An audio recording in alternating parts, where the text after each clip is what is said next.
Hello friends, thank you universe, thank you angels, thank you archangels, thank you ancestors। 2 दिन हमने देखा कि twin flame journey में inner work या meditation क्या करते हैं, राइट। उसमें एक टॉपिक मिस हो गया था कि प्रकृति को भी हमें सकाश देना है, राइट। प्रकृति को भी हमें धन्यवाद करना है ना। क्योंकि आप देखोगे तो ये जो टैरोट कार्ड रीडिंग भी रहती है, राइट, उसमें जो भी हमें मैसेज मिलते हैं ना वो सभी प्रकृति के रिलेटेड ही होंगे। देखो आपने थोड़ा देखा होगा कि उसमें मून की एनर्जी आती है, फ्लावर की एनर्जी आती है, पानी की एनर्जी आती है ना। तो मीन्स डिवाइन हमसे प्रकृति के माध्यम थ्रू बहुत सारी बातें करते हैं। कोई उसमें भी एनिमल रहते हैं, बर्ड्स रहते हैं, है ना। तो प्रकृति हमें बहुत कुछ कहना चाहती है ना। और दूसरा क्या है कि हमारी इंटरनल बॉडी और एक्सटर्नल बॉडी भी प्रकृति के बेस के ऊपर ही हम जिंदा रहते हैं, है ना। हमारी बॉडी में भी मोर देन 70% पानी है, राइट। हमारी बॉडी में जो अग्नि खाने को पचाता है वो भी एक जठर अग्नि बोलते हैं, वो भी एक फायर ही है, राइट। तो और बाहर भी आप 1 मिनट के लिए कल्पना करो, 1 मिनट नहीं, 1 सेकंड के लिए कल्पना करो कि ये जो जल, अग्नि, वायु, पृथ्वी, आकाश, ये 5 तत्व है प्रकृति के, है ना। अगर वो नहीं होते तो हम जिंदा रह पाते क्या? पॉसिबल ही नहीं है, राइट। जीवन ही पॉसिबल नहीं है। इसलिए भगवान ने हमको बनाया ना, मानव को बनाया, उससे पहले प्रकृति का निर्माण किया था, राइट। अगर आप सोचो कि आपके ऊपर आप सुबह उठो तो ऊपर आकाश नहीं है, नीचे धरती नहीं है, हवा नहीं है, पानी नहीं है, फायर नहीं है, जी पाएंगे क्या? हम नहीं जी पाएंगे, है ना। तो प्रकृति हमारी बहुत ही मुख्य भूमिका है हमारे जीवन में, है ना। तो उसको तो हम डेफिनेटली उनका भी धन्यवाद करना चाहिए, राइट। तो प्रकृति ने हमारे डिवाइन ने हमको जीवन प्रदान करने के लिए प्रकृति बनाया, तो प्रकृति की रक्षा करना, है ना, उसको ग्रेटिट्यूड करना वो हमारी फ़र्ज़ में आता है। और आजकल हम क्या करते हैं, कितनी देर कभी किसी ने थैंक यू बोला? मोस्टली कोई लोग नहीं बोलते हैं, है ना। काफ़ी लोग बोलते भी होंगे बट काफ़ी लोग मिस भी करते हैं। तो हमें ऐसे मिस नहीं करना है कि कितना बड़ा रोल है उनका हमारी लाइफ में, है ना। तो इतना भी सोचना चाहिए थोड़ा। क्योंकि आप देखोगे कि जब हम ये पेड़ रहते हैं, है ना, तो एक संकेत देते हैं हमको कि पेड़ कितना ग्राउंडेड रहते हैं, है ना। जब तक पेड़ ग्राउंडेड है ना तो बहुत अच्छे से फूले फलता है और बहुत अच्छे से हमको फल फूल देता है ना। और अदरवाइज पेड़ चाहे कितना भी ब्यूटीफुल हो, कितना भी अच्छा हो, बट वो मूड से, जड़ से उखड़ जाए, है ना, तो उसकी कोई वैल्यू नहीं रहती है, वो अपना फल फूल देते नहीं हैं। तो वो ज़मीन से जुड़े हुए हैं, वो भी एक बहुत बड़ा संकेत है। क्या संकेत देता है पेड़ हमें? कि आप मानव भी ज़मीन से मतलब ग्राउंडेड रहो, ऐसे बोलते हैं ना, हमारे ईगो को दूर करना है और ग्राउंडेड रहो, राइट। तो पेड़ भी ज़मीन से जुड़े हुए रहते हैं, तो प्रकृति के साथ वो कनेक्टेड रहते हैं और डिवाइन उनको अपनी हिसाब से पोषण देते हैं, है ना। तो वो अपना गुणधर्म को त्याग नहीं करता है, वो जुड़ा हुआ रहता है और फिर अपना कर्म बजाता है। ज़मीन से जुड़ा हुआ रहता है और कर्म बजाता है, मतलब वो फूले फालता है और सबको फल फूल बांटता है ना। तो डिवाइन भी हमें वही बोलते हैं कि तुम्हारी जड़ क्या है? हमारी जड़ क्या है कि भगवान ने हमें एकदम प्योर बनाया था, है ना। आप देखोगे तो 6-8 महीने तक के बच्चे की, 1 साल तक के बच्चे होते हैं ना, उसमें कितना इनोसेंस रहता है, वो एकदम प्योर आत्मा रहती है, राइट। तो भगवान ने हमें इतना प्योर ही बनाया है, राइट। इसलिए बट हम क्या करते हैं कि जैसे जैसे संसार में आते हैं ना, राइट, बड़े होते हैं, तो हमारे आसपास की दुनिया की वजह से हमारे में वो सब 5 विकार आ जाते हैं, है ना। तो वो सैडो साइड आ जाती है, तो थोड़ी नेगेटिविटी की परत हमारी आत्मा के आसपास आसपास आ जाती है, राइट। इसलिए हम हैवी फील करते हैं और कभी कभी अहंकार आ जाता है, कभी गुस्सा करते हैं, कभी ईर्ष्या आ जाती है, राइट। तो वो सब चीज़ें हमें हटाकर अपनी जड़ से जुड़ना है, ऐसे डिवाइन बोल रहे। जड़ से जुड़ना मतलब अपने पवित्र, अपने ओरिजिनल संस्कार में आना है। तो हमारा आत्मा का ओरिजिनल संस्कार क्या है? तो सुख, शांति, आनंद, प्रेम, पवित्रता, ज्ञान और शक्ति, इस फॉर्म में हमें आना है, ओरिजिनल संस्कार में आना है। और वो सब विकार की परतें ऊपर से उठानी है। तो ओरिजिनल संस्कार में आएंगे, उसके लिए हमें ग्राउंडेड होना पड़ेगा, मतलब हमारे अहंकार को त्यागना पड़ेगा, राइट। तो और ओरिजिनल संस्कार में आएंगे तो हमारी जड़ें डिवाइन से मजबूत से जुड़ी हुई रहेंगी, जैसे पेड़ की रहती है। तो पेड़ की जुड़ी हुई रहती है तो फल फूल देते हैं, तो सेम वे हम भी डिवाइन से जुड़े हुए रहेंगे ना, तो हम भी सबको सुख, शांति, आनंद, प्रेम, पवित्रता, ज्ञान, शक्ति खुद पाएंगे और दूसरों को भी बांटेंगे, है ना। ये संकेत पेड़ हमें देता है, राइट। फिर दूसरा है कि पानी, है ना। तो पानी हमें क्या संकेत देता है? पानी हमें संकेत देता है कि हमेशा आप कोई भी कंटेनर ले लो तो वो अकॉर्डिंग टू कंटेनर पानी अपना शेप ले लेता है, राइट। नो मैटर व्हाट, कि वो स्क्वायर है कि कोई मटका में पानी भरो या कोई ट्रायंगल बॉटल में भरो, no matter what, right. In short पानी अपने शेप के हिसाब से अपना शेप धारण कर लेता है, कंटेनर के शेप के हिसाब से अपना शेप धारण करता है, राइट। तो उसका मीनिंग क्या है? तो उसमें हमें डिवाइन समझाना चाहते हैं कि according to situation we have to adjust our self, है ना। सिचुएशन के हिसाब से अपने आप को ढालना सीखो। वो कभी क्वेश्चन नहीं करता है पानी के मैं यही शेप के कंटेनर में फिक्स होऊंगा, ऐसा करता है? नहीं करता है, राइट। और दूसरा क्या है कि नदी, पानी मतलब नदी की तरह हमेशा बहते रहो, पानी की तरह बहते रहो। तो ट्विन फ्लेम जर्नी में भी वो बहुत मैटर करता है कि आप हमेशा बहते रहो। आपके आसपास देखो, अगर नदी में पानी बहता है ना, तो एक दिन बहता हुआ पानी सागर में मिल जाएगा, है ना, समुद्र को मिलता है ना। और अगर वो स्टक हो गया तो क्या करता है? अपने आसपास पानी, स्टक हुआ पानी गंदगी फैला सकता है, राइट। तो स्टक नहीं होना है। तो डिवाइन भी आपको वही बोलते हैं कि पानी की तरह इस जर्नी में आप आगे बहते रहो, है ना, कहीं भी स्टक नहीं होना है। कहीं स्टक हो गए तो ये माया के विकार, जो नेगेटिविटी है, वो शैडो साइड है, वो आपके आसपास फैल सकती है ना। तो आपको कंटिन्यू वे में बहते रहना है, मतलब कंटिन्यू आपका इनर वर्क चालू रखना है ना। और ध्यान से, कि आपका मार्ग भटकना नहीं चाहिए। ध्यान से अपना इनर वर्क चालू रखो। ध्यान से मतलब कॉन्शियस और अवेयरनेस होके कि मेरे लिए क्या सही है, मेरे लिए क्या गलत है ना, मेरे इनर वर्क के लिए क्या सही है, कौन सा माइंडसेट से मुझे इनर वर्क करना है। तो आजू बाजू भटको मत, राइट। नदी की तरह एक फ्लो में ये जर्नी में बहते रहो तो आप भी एक दिन अपना शिवत्व को प्राप्त कर पाओगे, राइट। जैसे नदी का मेन मकसद क्या है कि समुद्र को मिलना, है ना। तो वैसे ट्विन फ्लेम जर्नी में हमारा मेन मकसद होता है हमारे अंदर का शिवत्व को प्राप्त करना, राइट। शक्ति, हम शक्ति कहलाते हैं। तो शक्ति माना, शक्ति कहाँ से आती है? शक्ति माना मूलाधार चक्र में जो प्रकृति है वो शक्ति है। वो मूलाधार चक्र प्रकृति से जुड़ा हुआ रहता है ना। और शिव माना सबसे ऊपर, सहस्त्रार चक्र, क्राउन चक्र, है ना। तो इसीलिए बोलते हैं ना फर्श से अर्श, है ना। शक्ति से शिव को मिलना है तो वो इसलिए वो 7 चक्रा की जर्नी को पास करना है, राइट। नेक्स्ट है अग्नि। नेक्स्ट हमारे प्रकृति के 5 तत्वों में हमने पहले देखा पेड़, राइट।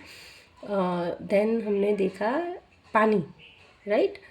और अभी हम देखते हैं कि अग्नि, है ना। तो अग्नि भी हमारे शरीर को चलाती है, हमारे शरीर के खाने को पचाती है। एक काम तो वो करती है, हम खाना भी अग्नि से बनाते हैं, राइट। और दूसरा मेन काम क्या है कि अग्नि माना हमको वो दिमाग में लाना है कि मैं खुद भी दिया बनूं और दूसरे के जीवन में भी प्रकाश, मेरे जीवन में भी प्रकाश फैलाऊं और दूसरों के जीवन में भी प्रकाश फैलाऊं, वो उनका निमित्त है, राइट।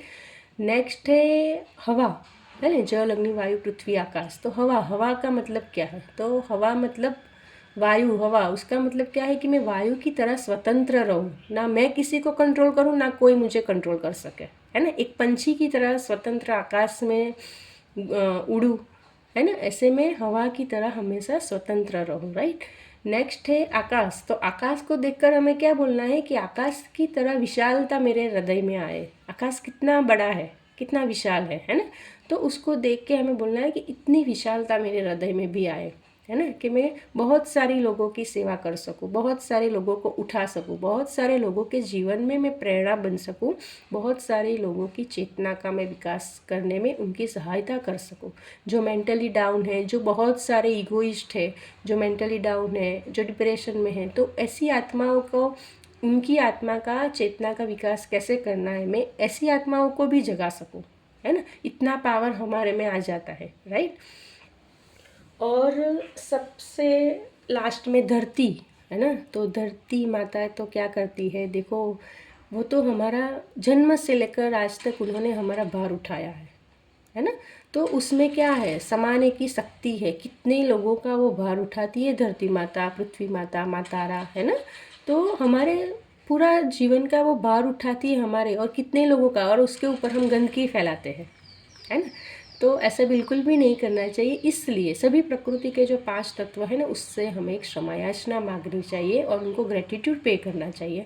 तो जब भी हम मेडिटेशन करते हैं, जब भी सुबह उठते हैं, तो दिन में 2-3 बार आइडियली हमें उनको ग्रेटिट्यूड पे करना चाहिए और क्षमा याचना भी करनी चाहिए। तो उसके लिए हम मेडिटेशन करेंगे कि कैसे मेडिटेशन करना है, राइट। प्रकृति को कैसे योगदान देना है, प्रकृति को कैसे हम ग्रेटिट्यूड पे कर सकते हैं। तो उसमें हम बोल सकते हैं कि हे प्रकृति के 5 तत्व, जल, अग्नि, वायु, पृथ्वी, आकाश, मैं आप सभी का तहो दिल से धन्यवाद करती हूँ।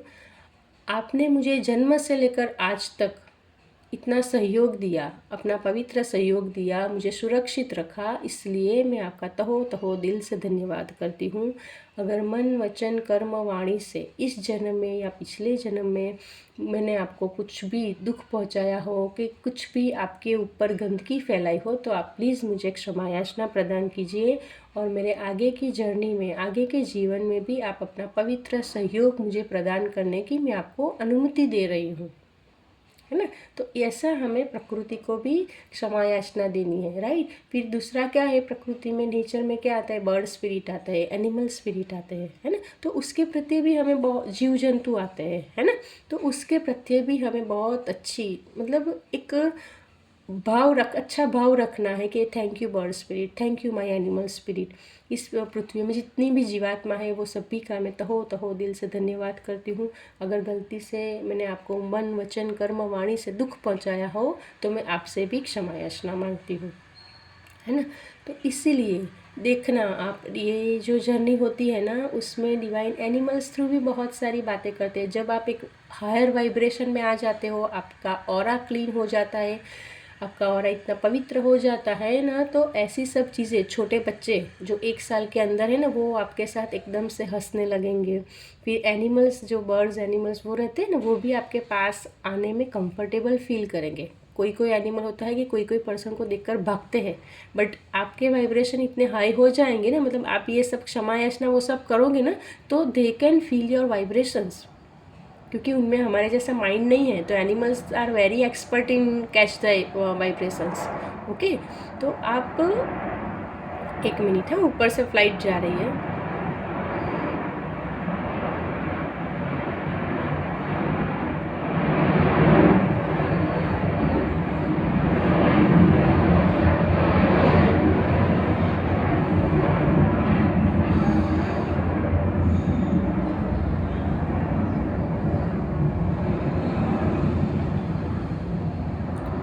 यस, सॉरी व्यूअर्स, वो प्लेन जा रहा था, तो मुझे थोड़ा होल्ड करना पड़ा, ओके, पॉज लेना पड़ा।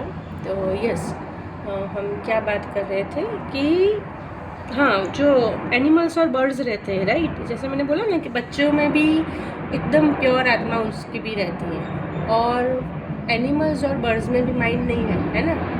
तो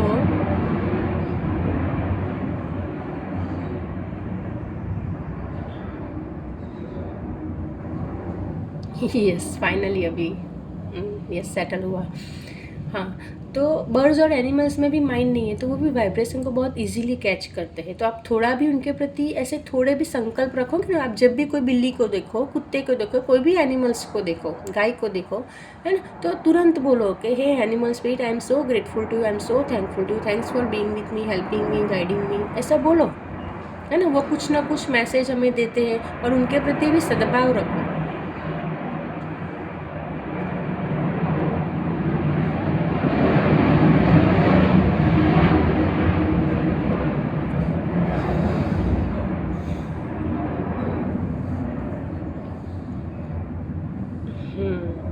sorry extremely sorry for that, but अभी अनएक्सपेक्टेड, अभी वो उनका काम करते हैं, राइट, उसमें हम कुछ नहीं कर सकते। So it's okay, sometimes it happens, right, that's fine. हाँ, तो इसलिए मैं एनिमल्स के प्रति भी आपको सद्भाव रखना है। आप जितना भी ग्रेटिट्यूड पे में ग्रेटिट्यूड पे में रहोगे ना, उतना डिवाइन आपके लिए द्वार खोलेंगे, है ना। तो ट्विन फ्लेम जर्नी में थोड़ा उदार रहना, थोड़े सबके प्रति सद्भाव रखना, खुद को प्रेम करना, वो सब चीज़ें बहुत बहुत बहुत ही इम्पोर्टेंट है। फिर सिर्फ आप मेडिटेशन मतलब सिर्फ लिख के संकल्प करोगे ना और ये सब चीज़ें नहीं होगी ना, अंदर से आप चेंज नहीं होगे, अंदर से आपका भाव अच्छा नहीं आएगा, तो कुछ भी वर्कआउट नहीं करेगा, है ना। तो ऐसे बोलते हैं ना कि आपको जीते जागते एक प्रेम स्वरूप बन जाना है, कि आपको आपकी आंखों में इतनी रूहानियत दिखनी चाहिए, आपके कपाल से, है ना, आपके मस्तिष्क से एक दिव्य प्रकाश निकलता हुआ किसी को फील होना चाहिए, आपके आँखों से पवित्रता की चमक दिखनी चाहिए, आपकी वाणी में इतनी मधुरता होनी चाहिए कि आप किसी के साथ बैठो ना तो आप किसी को हील कर सको। आप अंदर से इतने शांत और स्थिर हो जाओगे ना, तो लोगों को भी आपके वाइब्रेशन इतने हाई फील होंगे कि वो आपके साथ बैठेंगे, आपके साथ उनको ऐसा लगेगा कि मुझे कुछ इंस्पिरेशन मिल रही है, मुझे कुछ सॉल्यूशन मिल रहा है, मुझे बहुत शांति मिल रही है। तो वो भाव में हमें आना है ना। ये फॉर्म हमारा क्रिएट करना है। और ये क्रिएट कैसे करेंगे? सेल्फ लव करो, मैंने बोला ना, उस तरह से आप मेडिटेशन करो, डिवाइन को ऊपर ध्यान में रख के आपको बहुत सारी गुण शक्तियाँ प्राप्त हो रही है। ऐसे करके बहुत सारा ग्रेटिट्यूड, ईच एंड एवरीथिंग के लिए ग्रेटिट्यूड, जितना भी ग्रेटिट्यूड पे कर सको उतना करो। आपको ये वीडियो भी मिला है तो उसके लिए भी धन्यवाद बोलो डिवाइन को, राइट। ये आपके पास फ़ोन चल रहा है, ये इंटरनेट चल रहा है, आपके पास सराउंडिंग में जो भी चीज़ें हैं मटेरियलिस्टिक लाइफ में भी, वो हर एक चीज़ के लिए एवरीडे डिवाइन को धन्यवाद बोलो। दिन में कितनी भी बार बोल सकते हो, राइट, कि thank you divine, thanks for being with me, helping me, guiding me, protecting me in all area of my life, thank you so much. जब भी आप आकाश को देखो, कितनी बार आकाश को देखते हैं हम, बाहर देखते, तब बोलो सबका भला हो, सब सुखी हो, सबका कल्याण हो, धर्म की जीत हो, अधर्म का नाश हो, प्राणियों में सद्भावना हो, विश्व का कल्याण हो। तो ये सब चीज़ें हमारे माइंड में प्रोग्रामिंग हमको करनी ही पड़ेगी। और आप 2-3 बार प्रैक्टिस करोगे ना तो बाय डिफ़ॉल्ट वो प्रोग्रामिंग हो जाएगी। ओके, तो हमको सिर्फ थोड़ा कॉन्शियस और अवेयरनेस होके एफर्ट्स डालना है, राइट। और जीता जागता एक प्रेम स्वरूप बनना है, राइट। और सबको, खुद भी प्रेम स्वरूप बनो, खुद भी शांत स्वरूप बनो, खुद भी आनंद स्वरूप बनो, और खुद सबको बांटना है वो, राइट, बस वही। और आत्मा से परमात्मा का मिलन, ट्विन फ्लेम जर्नी मतलब क्या? आत्मा से परमात्मा का मिलन, सभी डिटैचमेंट मतलब सभी विकार को दूर करो और एक प्योर फॉर्म में आ जाओ और सबको हील करो। बस यही जर्नी का पर्पज़ रहता है। ओके, तो अभी मैं ये वीडियो को अभी यहाँ पे स्टॉप करती हूँ। अगर किसी को कुछ भी कंफ्यूजन है तो आप मुझे कमेंट बॉक्स में लिख सकते हो। और होपफुली के वीडियो शायद 1%, 2%, 10% किसी को एटलीस्ट काम में आएगा, हेल्पफुल रहेगा, क्योंकि डिवाइन का संकेत था तो मैंने ये वीडियो बनाए और आपको अपलोड करती हूँ। तो आप जो भी कुछ भी कंफ्यूजन है तो आप मुझे बता सकते हो, मैं आपको डेफिनेटली रिप्लाई करूँगी। Okay, thank you so much, bye and take care.